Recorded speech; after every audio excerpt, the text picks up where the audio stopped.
Okay, Marv, appreciate your coming down. You came all the way from Columbus to let us interview you, didn't you?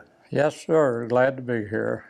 Well, give me your real name, your whole name. Okay, Marvin Douglas Bowling. Bowling is B-O-W-L-I-N-G. 300 bowler. What's your date of birth, Marv? 4/17/1932. 32. Now, currently, what is your address now? 3865 Breck, B-R-E-C-K Avenue, Grove City, Ohio, Okay. 43123. How long have you lived there? In Grove City, 38 years. 38 years? Yes. Okay. And then prior to that, where did you live? Portsmouth. Where? Portsmouth. Oh, Portsmouth. You lived in Portsmouth before then. Okay, we're getting a little help over here from your Okay. historian and bookkeeper and everything. Okay, very good. Okay. I want to get a little bit of an information about your family tree. Okay. What were your parents' names? Douglas Hobart Bowling. My mother's maiden name was Gladys Rose Flower, F-L-A-U-G-H-E-R. Were they both from Sauter County? No, there's Elliott County, Kentucky, Both Sandy Hook. Yes, Both of them came yes. from Sandy Hook, Elliott County, Kentucky. Okay. When did they move to, well, where were you born? Were you born in Portsmouth or where? No, New Boston. You're born in New Boston. 539 Glenwood Avenue, New Boston. Is that house still there? Yes, It right is? across from the playground at the high school. Who is it in the family or does somebody else own it now? No, we owned it. How about right now? Does somebody in the family own it or? No. Okay. Now, your parents' names, and now I'm going to ask you, what were your father's parents' names? What was Roland Bowling, and Grandma's name was, I forget. It'll come to you. Okay, And when it does, let me know. okay. That's the way it is with me. I'll forget something and all of a sudden, bam, I'll remember it. Fanny Bowling. Fanny Bowling, okay. What was Fanny, your grandma's maiden name? Todd, T-O-D-D. Can you go back any further than that? Your grandparents? Did you know your great-grandparents? No. How about your mother's parents' names? They were, Her father's name was what? he died before I was, Gladys Rose. He passed away before you were born? Yes. Okay. What was your grandmother's name? What was your grandmother's name on your mother's side? You didn't know there'd be a test, did you? No, if I'm going blank here on you, I'm sorry. That's okay, that's okay. Has anybody in your family ever traced the ancestry or got into heritage and that sort of thing? Yes, my brother Gary, and he's deceased. Your brother Gary did that? Yes. Did he have any records or any books or any documents about the family? He had some documents, but I don't have them. If somebody in your family were to see this and they wanted to trace where you came from and things like that, where could they find those documents now? Are they with his family, Gary's family? Yes, I think they would be, yes. Okay. Where did he live? They live in Heath. Heath, Ohio. At Newark, in Ohio. Near Newark, yes. Now let me ask you this. Did you have any brothers and sisters? You told me about Gary. Yes. How about other brothers and sisters? Yes, my oldest brother was Lonnie. Lonnie? My other brother was Isaac. How do you spell that? Issac. My son's name's Isaac. Oh, I okay. don't spell it like that. Well, we call him Ike. Call him Mike. Okay, then I had brother Gary Gary. and myself. Any sisters? Yes, Okay. Norma Jean Emschweiler. Say that one again. Norma Jean Emschweiler. Emschiller. That was her. That was Married her name. married name. Okay, that's an interesting name. It sounds a little German to me. Yes, it was. It was difficult for them in the 40s. I'll bet it was. I was just thinking of that. Yeah. Now, I've got two other sisters now. okay, and what are their names? Donna Sue Richard Okay, and Sharon Lee Sharon Lee Thompson. Thompson. Now, I believe you said before you came down here you were visiting your sister up in New Boston. Yes. Which one was that? Norma Jean. Norma Jean. Okay. Now, are you married? Yes, I think so. I am, definitely. Thank God. How long have you been married? 37 years. And what is your wife's name? Sharon. Sharon? Mm-hmm. And is Sharon helping us out here today? Yes, she is. Right there she is. She's Okay. laughing about me. All right. And now, do you have any children? No. Did you have, now let me ask you this. Did you graduate from high school? Yes. Where did you graduate? Glenwood, New Boston. Glenwood. 1950. They've got a new school up there now, don't they? Yes, they have. Yeah. So you graduated in 1950. Mm-hmm. What did you do right after you graduated? What did you do? Well, I went to Ohio State on a basketball scholarship. So you played a little bit of ball there. Yes. Did you play for high school ball then Yes. at that time? Yes. 4 years I played high school. And in 1949, I was the first and most valuable player in the SOC conference. Really? Also in 1950. And in 1950, I was the leading scorer in the state of Ohio, 28.7 points per game. We are in the company of a celebrity. Also All-State and played in the All-Ohio game. Great. Did you play any other sports, basketball, or how about baseball No, or anything like that? no football. Did they have a football team then? Oh, yes. Did they? Yes. Well, now after you graduated from high school, you went to college right there? Yes. Okay. And that was Ohio State? Yes, scholarship. Okay, a basketball scholarship. Yes. Did you play for Ohio State? Yes, 2 years. 2 years? Well, I played 1.5. Okay. Played my freshman year and part of the second year. Okay. Okay. What did you major in at Ohio State? General business. Business administration. Okay. How long did you go to Ohio State? Did you graduate or how long did you No, go? I quituated. You quituated?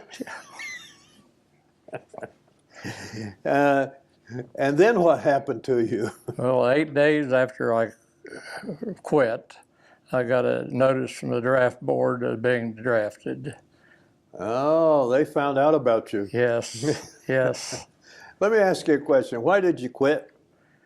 Well, it was just more than I could do coming from a little town, and I had a job through the university working for the state of Ohio, sorting driver's license by alphabetical order. But I had to ride on a bus after practicing basketball for 2 hours, downtown Columbus, spent 2 hours there doing that, and then I was supposed to study. It just became an overburden to me. I just You couldn't had continue. a full plate, didn't you? It was overwhelming. Yep. When you were in high school, did you work? Did you work anywhere? Well, I in 1950 was serving an apprenticeship for be an iron worker in the summer months. Okay, an iron worker. But I didn't go further than the 1 year. So here we are 8 days later, and you get a little greeting from Uncle Sam. Amen. Is that how it started? Greetings? Yes.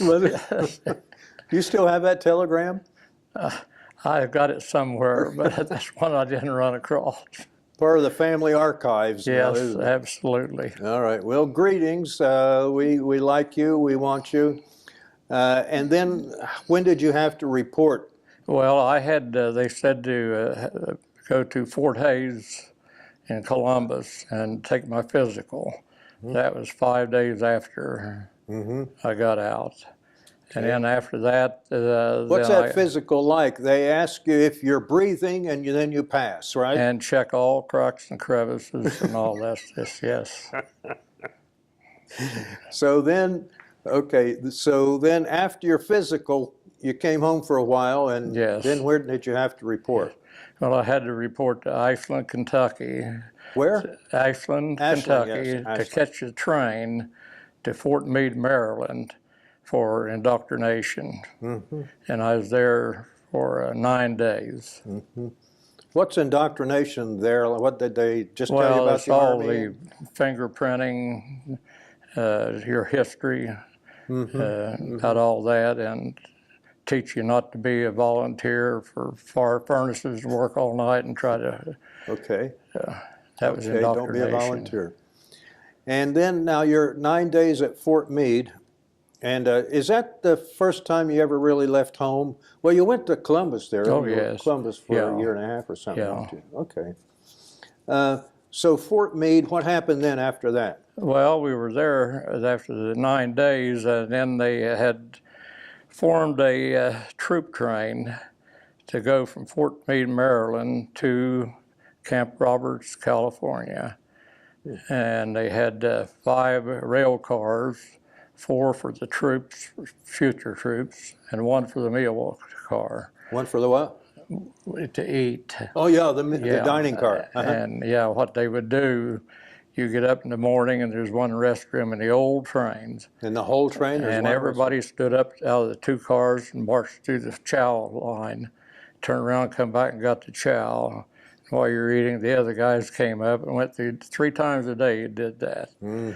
So anyway, it took 5 days, and we stopped one time in that trip in Tucumcari, New Mexico. Other than that, it was a straight trip. Left home when it was 0, and we got there and it was 102 on that big trip. That's quite a difference. That's a jolt, isn't it? Well, the weird thing is I had my first shock that I was going to leave home for a while. So coming from the east, we started recognizing roads and streets. And I see the bridge up there, and all at once it looked like the Sciotoville Railroad bridge going across the Ohio River. And about that time, I'm looking around, and here we are in the steel mill, right on the river in the steel mill. And I look up, and there's my home. Really? Up Glenwood. Really? In the high school. And I started tearing up. You started, well, I mean, it dawned on Oh, you it then. was shocking. It was shocking. Anyway, that was a rough trip. You had the seats, and my knees is into your knees, and 2 guys, you made your bed there and the whole thing. So anyway, we arrived. Let me ask you this. What did your folks think about you going in the Army, being drafted? What did they think? Well, they were heartbroken that I dropped out of college. And we've been a family. My oldest brother was in the Second World War, and my next oldest brother was a retired colonel in the Air Force. Okay. So we very acclimated to the military. You had a military but family. they hated to see me go, and my dad was very upset with the president for sending me to. Yeah. Other than that, it was good. Was your dad in the First World War? No, sir. So he was upset with President Truman then, wasn't he? No, Roosevelt. Roosevelt at that time? No, it'd been Truman, 50. Well, no, wait a minute. You're right. It was Truman. I think Dad was still raising hell about Roosevelt in the Second World War. Was he a Democrat or a Republican? Oh, a Republican. Okay. Truman was a Democrat. First Republican mayor of New Boston. Your dad was, yeah, tell me about that. Your dad was the mayor of New Boston up here. Yes. Yeah. They came over from Sandy Hook in 28, and Dad was the village marshal. And then they became a city, and so Dad became a mayor in 1932 to 1936, and 1936 to 1940. Was he the, you said he was the first mayor? Yes. Okay, became a city, so now Yes. they're going to have a mayor form of government. Yes. Okay. Going from marshal to mayor. Okay, okay. What did he do? I mean, mayor was not a full-time job, was it? As mayor? Yeah. Yes, it was. Oh, was it? Oh, yes. Yeah, they were really started the steel mills there, you see, and lots of good employment. And he had worked in the mill a little bit prior to becoming the mayor. So, yeah, it was a thriving community. Did you know anybody in New Boston named Pollard? Yes, but I can't remember the first name. Yes, definitely. You know where the city building is now? Yes. Right across from that is a brick building now. But there was a house there at one time that had columns, and Pollard lived there. And so did her niece. In that house? Yeah, they right across from the Nazarene Church. I don't know if it's a church.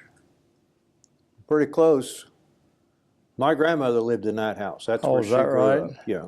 Her name was Zelma Was Pollard. there 2 or 3 two-story It was house two-story. there to the left of that? It was a boarding house at one time. They took in boarders that worked at the mill and that sort of thing. Yeah. Yeah, your niece, what was her name? She lived in Cottles. Cottles, okay. Well, now you're on the train and you pass by your house and you keep going and get to Tucumcari, New Mexico, and you have a stop and for a while, and now you get to Fort Roberts. Fort Robertson. Fort Robertson. Yeah, Okay. Now, where is that located in it's California? in California, close to Paso Robles, is the closest little town to it. Los Angeles? No, it's Sacramento. probably about 100 miles from Los Angeles. Okay. Out in the desert? No, it's right on, almost on some water, almost close to the ocean. Almost close to the ocean there? Okay. So you might be in between Los Angeles and San Francisco, maybe. I never do it. We didn't get off the base They to didn't really let do you much. leave? Had 1 or 2 weekends, something like that. Okay. Now, is that where you did your basic training? Yes. How many weeks was that? Well, they cut it from 13 to 9 because of all the rotations going on in Korea. So they were pushing through. So 9 weeks. Yeah. Well, tell me the date that you went into the Army. Now, the Korean War would have started June 25th, 1950. So you went in the Army sometime after that? Yes, 1951. 1951 is when you went in. Remember the date? I got have it you tried written to down, forget but it? I think it was, well, it was right before the second game at Ohio State was playing in Utah. Right. But I think it was That in time. December, I think, 51. Okay. So now did you do the 9 weeks of? Yes. And what was your job? MOS is there.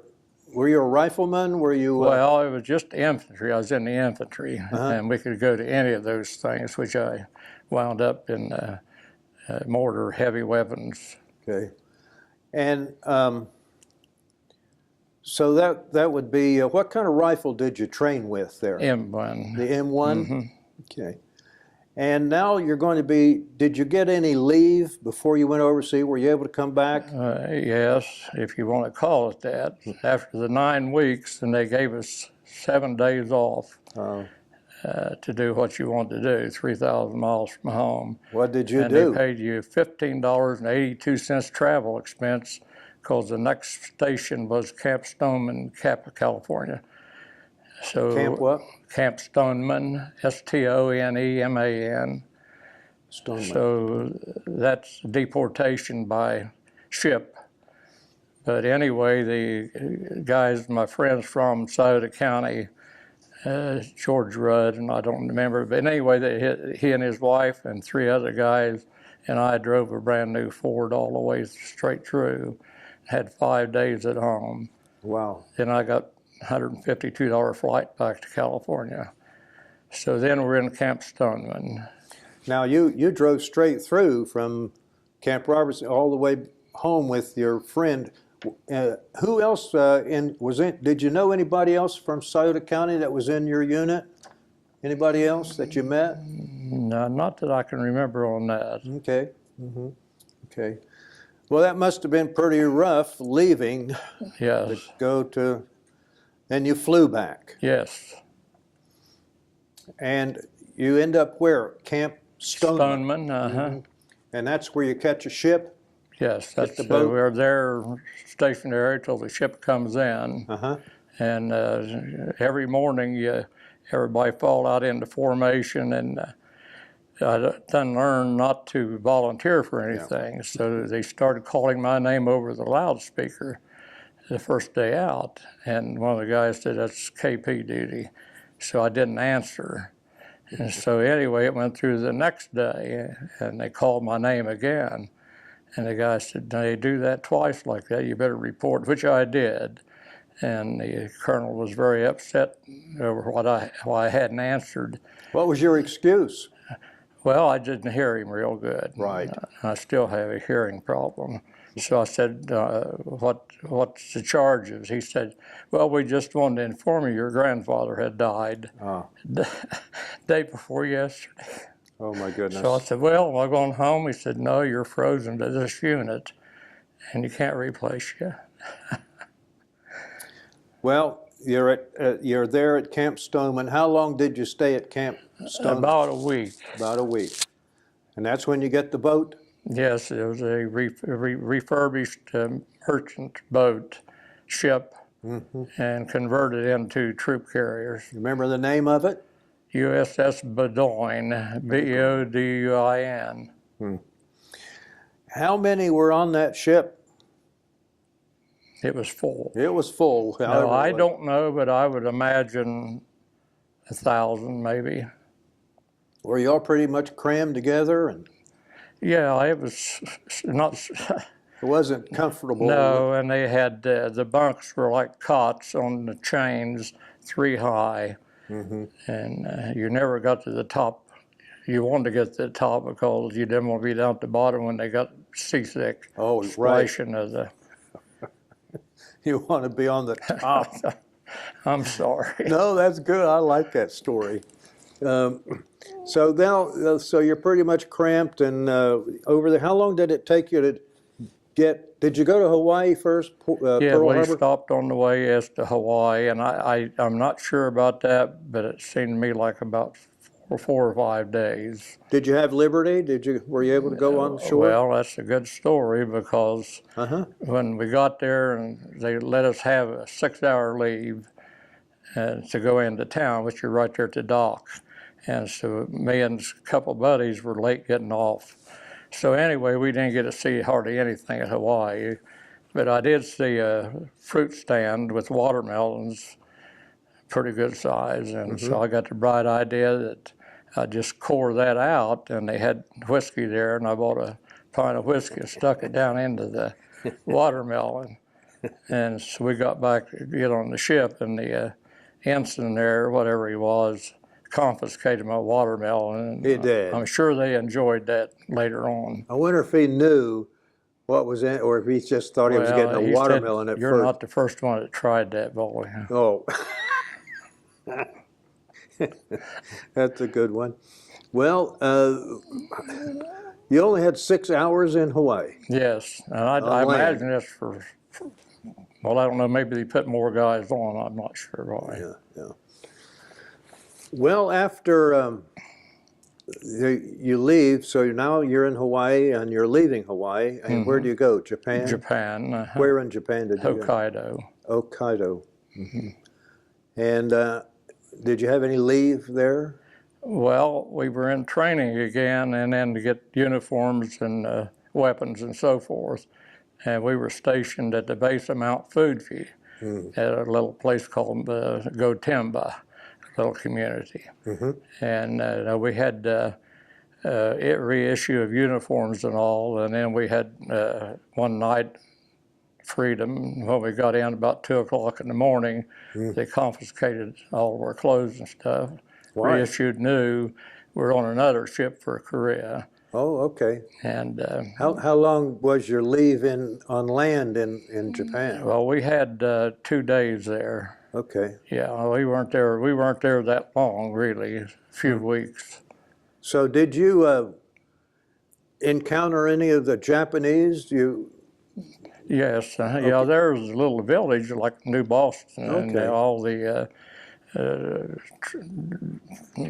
hot tubs and all that in the village. And we were sleeping in a barracks and tents. Okay. And all the stores and that sort of thing? You could Well, there was no stores up there. there were no stores? No, I don't know where they got their produce. But Okay, all right. So just residential village, it sounds like. yeah, yeah. Okay. So how did the Japanese treat you? Well, very good. Very good. I didn't learn much of the language, but Okay. we didn't get to mingle that much. Now you get on the boat and now you're going to Korea. Yes. So yeah, this is a little more serious now, isn't it? yes. And shouldn't have taken long to get to Korea then. How long did it take? Well, it was a 3-day trip to Sea of Japan, and we just happened to hit almost a typhoon, and really rough riding going in. Were you on the top bunk Absolutely. when But that typhoon you came fall farther out of the top bunk, but you don't get smelly like you do the bottom through? bunk. I'd rather fall. Well, anyways, about 3 days to Japan. Korea. Where did you land in? Incheon. Incheon. Okay.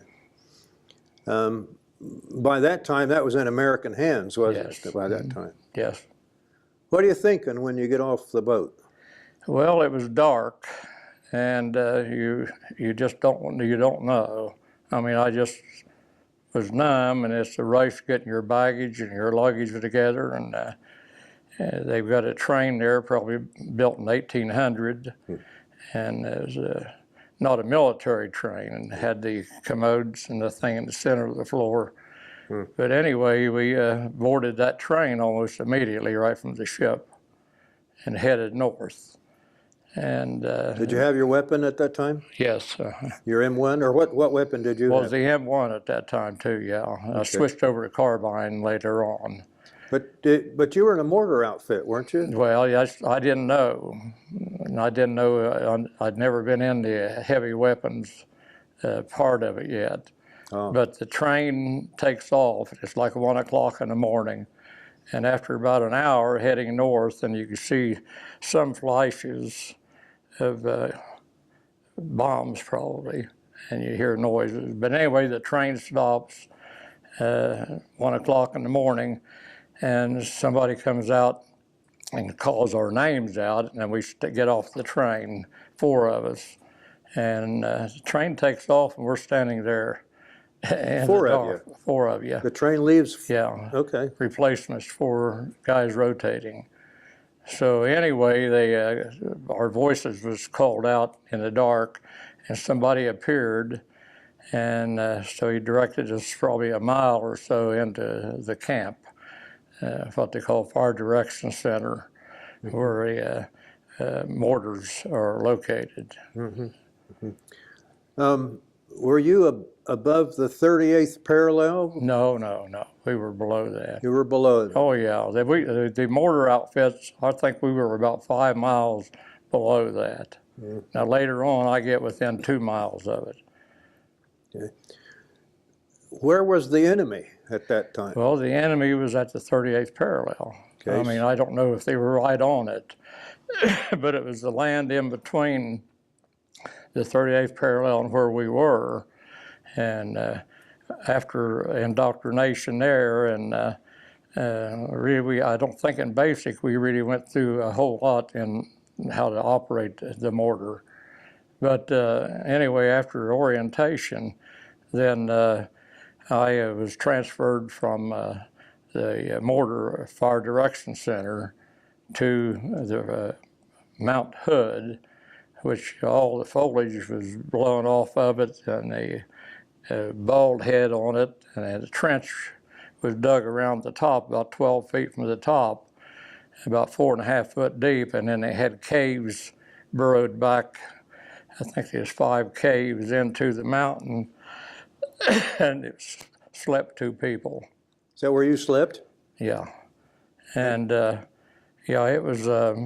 Well, I took a lot of lessons and stuff on Fire Direction Center. That's where you would radio back and tell them what base point to fire the shots at whenever it was called for. Mm-hmm. But anyway, I volunteered to become a forward observer, and it's like up in Glenwood there when we played in the hills in the holler, and we were on one side, and some of the enemies on the other. You could see them, so we had periscopes where you could see up through the slit.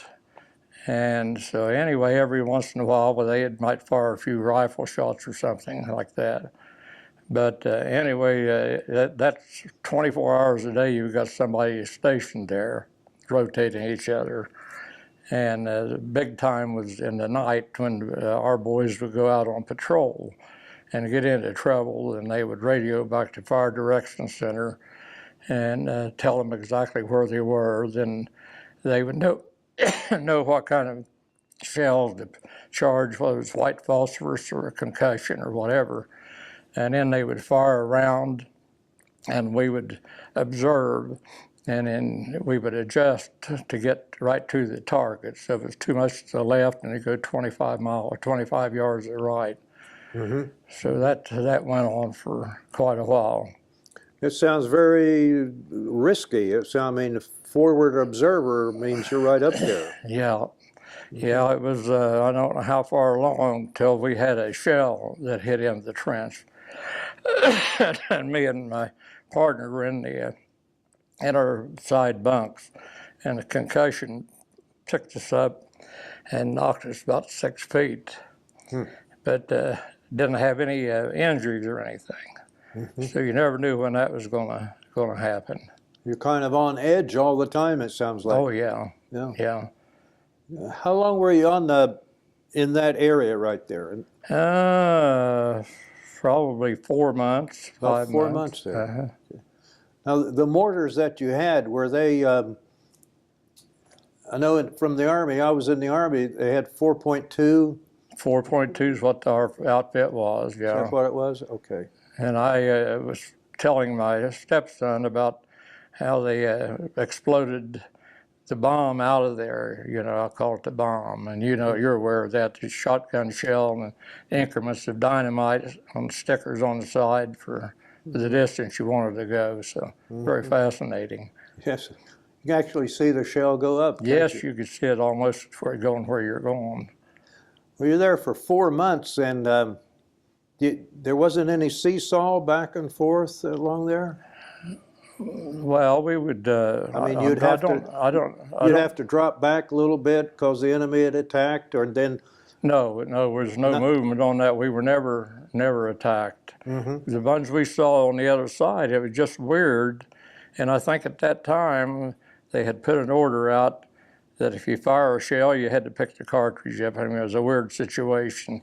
So the enemy wasn't bothering us, and we wasn't bothering them. It was like a game that we had played. I couldn't believe it. Yeah. Well, I notice you're wearing a combat infantryman badge there.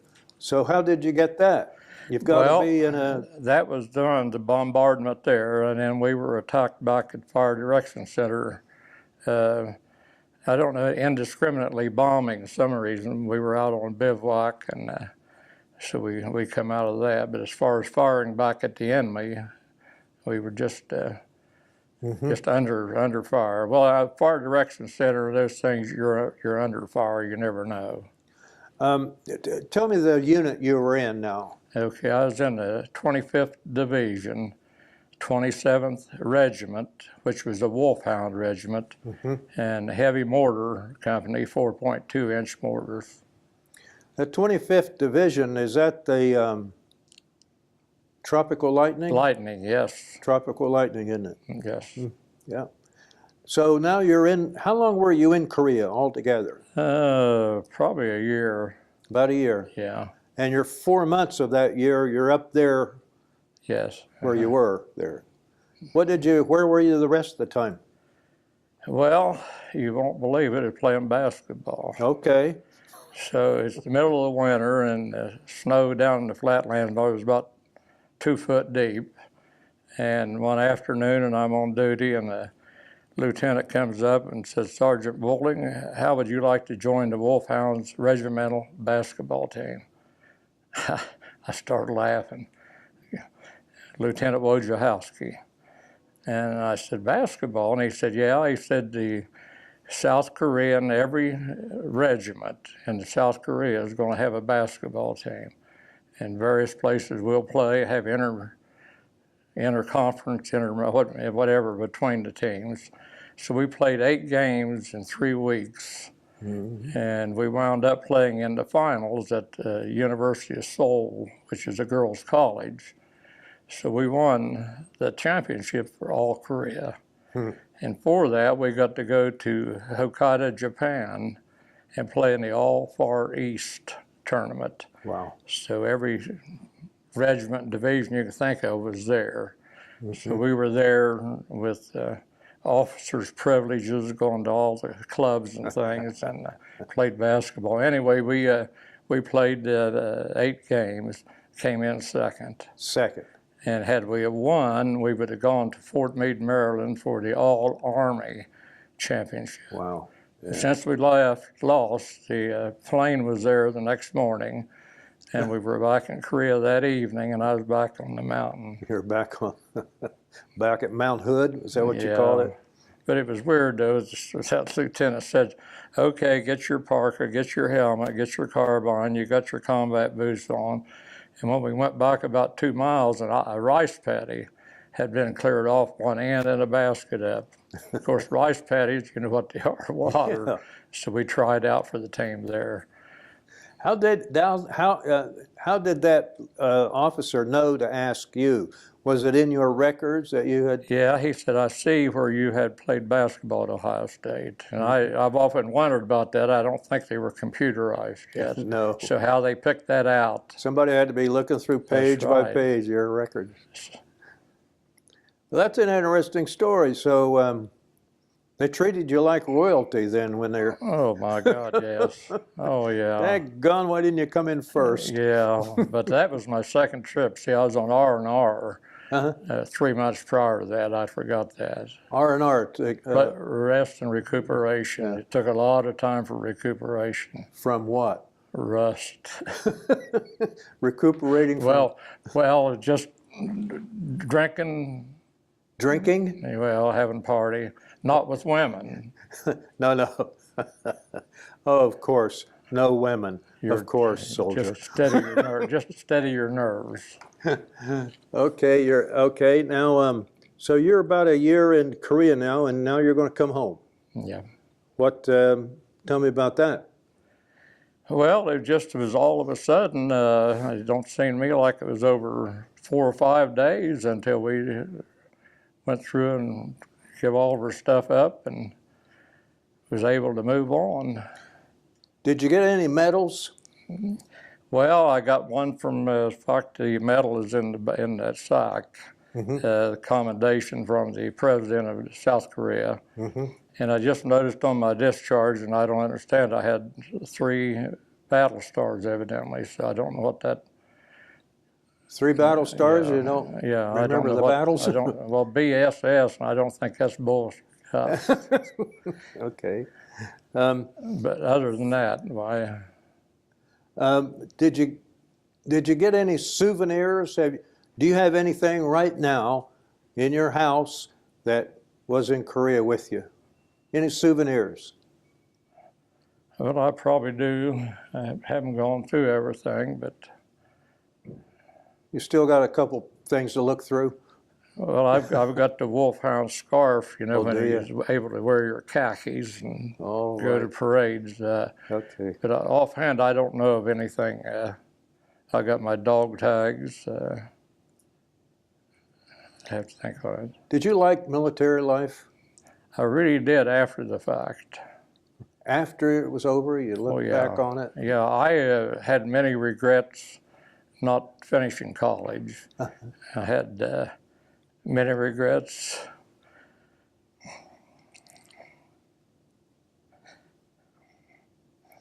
But you went in the Army and you liked it. With my parents. Exactly, right. But they were glad to see you come home from Korea. Oh, yeah. Well, it was great. You know, it's what they say. I wouldn't want to do it again, but I wouldn't take it $1 million. Right. Something like that. Something like that. It's worth that. Did you ever keep in contact with any of the fellow soldiers? Or after you got out, did you keep in contact with any of them? No. Have you ever been to a reunion or anything like that? Oh. Yeah. I bet you could find it on the computer or something. Oh, like yeah, I that. probably could. Yeah. Now, when were you discharged? When's your date of discharge?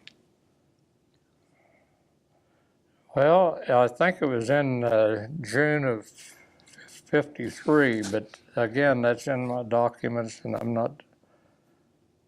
So how long were you in the Army? 2 years? 19 months. 19 months. Yeah, drafted for 2 years. Mm-hmm.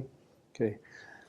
So did you fly back from Korea or did you take the boat? Well, from Korea, we flew back. Flew back to Japan or flew Well, back? to Korea. I mean, to California. So you flew from Korea to California? Yeah. Did you stop over in Hawaii? No. Straight through? Well, I was trying to get straight here. I never thought about coming home. No, I think we did come back on a ship. I'm sorry. Did you stop in Hawaii? Yeah. But they just Did you buy any whiskey? No, they still had that bottle they hadn't opened. Now you get to California. What do you do? Well, we go through and get your money, and you get new clothes, and you get your transportation back to Camp Atterbury, Indiana. They flew us back in a That's pretty close to home now. Yeah. Okay. Yeah. And how long were you at Camp Atterbury? 3 days, I think. Is that where you were discharged from? Well, actually, it's from Camp Atterbury. That's the discharge where you go through all the documentation and testing. And okay. So now when you leave your Camp Atterbury 3 days, and now you're heading home. You're coming back to New Boston, Ohio. Mm-hmm. Okay. Are you a civilian then? Yes, I'm a real civilian. Did your folks know the day that you would get back? No. No. So Not till I pulled up in the cab. You came on a train. They let you off down here at the train station's gone now, but I bet that's where you got off. Yeah. And got a cab and drove up to... Well, I got a bus from Camp Atterbury to Cincinnati, and then another bus all the way to bus, Portsmouth. okay, a bus. The Greyhound station, they tore it down too. Yeah. They're tearing everything down. So then you get a taxi cab. Yep. And you lived on Glenwood Avenue? Mm-hmm. So now you drive the taxi cab up to Glenwood Avenue. No, what happened? they drove to Bowling's Meat Market on Gallia Street, where Dad was working. All right. Did he own that market? Yes. Okay. Was that in New Boston there? Yes. Right next to the post office at that time, across from the Methodist church there. Okay. So you get out of the taxi cab at Bowling's Meat Market, and tell me what happened. Well, I got my duffel bag and went in, and no customers, and me and Dad hugged and cried. Were you in uniform or not? I had just khakis on, but not. Yeah. So that was a pretty good time. You got home. Yeah, it was, a year or over a year or whatever since I'd seen them. And I was not good for communication. And in fact, Dad had got hold of somebody in the draft board and got colonel on me for not writing home. And so I bet you wrote home then. I was writing home not often, but enough. Right. Okay. Now, is there anything else you'd like to say? Well, let me ask you this, Marv. Were you ever in the reserves or anything? Yeah, I was compulsory for 6 years after that, yes. Okay, compulsory reserve. But no participation, just on call. Okay, all right. And then you actually are discharged from that, and you have no more obligations at all, Yeah. right? Yeah. And you live in Columbus now. I mean, Grove City. You're in the American Legion up there? Yeah, I was 60. I think I just finished the 65th year. 65th? Continuous, huh? Okay. Is there anything else you'd like to talk about? Well, I'm for the VFW, lifetime member. What's the best thing that ever happened to you in the Army? Well, I don't know. It just, I did get away from the grief and everything I had caused. I had time for that. But it made a man out of you. You know, I was athletic in basketball, but only during the seasons. But anyway, I got in shape and got to meet a lot of people, built a good background. And, What's the worst thing that ever happened to you? well, I lost my hearing, basically, and didn't turn it in. In fact, when we were getting released from Camp Atterbury, they had forms to fill out, and it had about your hearing. And I marked an X there, and the guy next to me said, "You'll keep your ass here. I mean, you're here for 3 weeks going through that," and I marked it out. So anyway, my wife kept pressing me to check with the Legion and see if I could get hearing aids through the government. But they couldn't find any documentation. My records were all in a fire in Kansas City. All right. And so anyway, there was no documentation. And in the last report I got, it said I did not report to any field hospital. I had no record of that. So I regret not going through the lessons. But other than that, I have no regrets. I loved it. After you came home, what did you do? Well, I went back. I was getting another scholarship from Marshall University basketball, but I had incomplete courses in Ohio State I had to make up. So I tried that for 3 months, 4.5, and I dropped out of that. And then they were building the A plant. So Peter Kiewit, people wanted to get into the Industrial Basketball League in Portsmouth. And so Ori Tussey at that time was the Notre Dame basketball coach, but he became the coach and the fire chief out there. But anyway, he knew me, and he wanted to know if I wanted to play basketball for Peter Kiewit. And For who? Peter Kiewit was the construction prime contractor to build the A plant. Peter Kiewit. So anyway, I said, well, that sounds good. So the guy from the Teamsters came up, and one of the officers, and said, here's $200. And tomorrow you take this to Piketon, and that's where the Teamsters are being hired. First they asked me if I had ever driven a truck, and I had in Korea. I forgot that. And so he said, you go to the front of the line, and here's all these Teamsters lined up, and I go to the front of the line, and I go in and I say, so-and-so sent me, and I hand them $200, so I get my Teamsters card. Wait a minute. Oh, you don't want to talk about that. This guy gave you $200. You go to the front of the line, and you walk in and give that guy $200. Well, yeah, but and you're that hired. was for initiation fees. All initiation fees. It's up and up. And I don't know his name. No, of course not. But anyway, then they take me right to the job. There's about 100 trucks there, big flatbeds. And So I got the number picked out, and I get in the truck, and I started up and just started to whoosh, just scared the crap out of me. And I jumped out of the truck, and the guy next says, "What's the matter, Bowling?" And I said, "Well, that thing's going to explode." He said, "That's the air brakes." Oh. I'd never driven air brakes. So then I get ready to leave and look for the gear control there. I've never driven the Bulldogs. So anyway, it had broken off of the dashboard. So I drove in Bulldog, low gear all day. Oh. So anyway, I worked there until the construction was going on, and then Ori became coach. He joined over to Goodyear from construction, and wondered if I wanted to play on the Goodyear Industrial League, which I signed up for, and we played basketball in the Industrial League. Did you get paid for that? Well, I was a truck driver. It was Right. big money. Right. And then when I got into Goodyear, I was a maintenance coordinator, issuing equipment again. So very good job. How long did you work there? 2 years. At Piketon?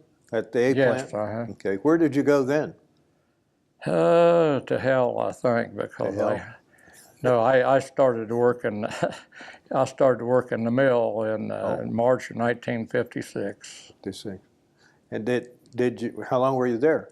18 years. Did you retire out of there, out of the mill? No, I got a long way to get there. I started as a brick mason helper in '56. I became a supervisor in 1959.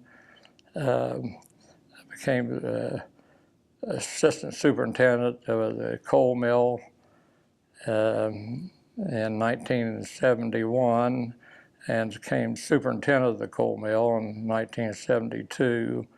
Then I became superintendent of the hot mill in 1972, and then they shut my part of the mill down, and I became superintendent of demolition, tearing down the rod and wire mills. And I did that, and then I got a phone call from somebody in McLouth Steel in Trenton, Michigan, wanting to know if I wanted the superintendent's job there over their coal mills. So I took that for a period of probably a year and a half. Up in Michigan?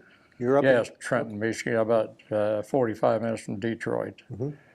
And then one of the oil guys that sold us rolling oils became a good friend of mine when I was superintendent of the mills, buying from him. He wanted to know if I'd be interested in working for him as a consultant oil salesman, and I took that job, and I worked that for 9 years. And then they were bought out. We were bought out by another outfit. Well, this was Ironsides as I joined the oil company, which is right there in downtown Columbus on Mountain Street. What was the name of it?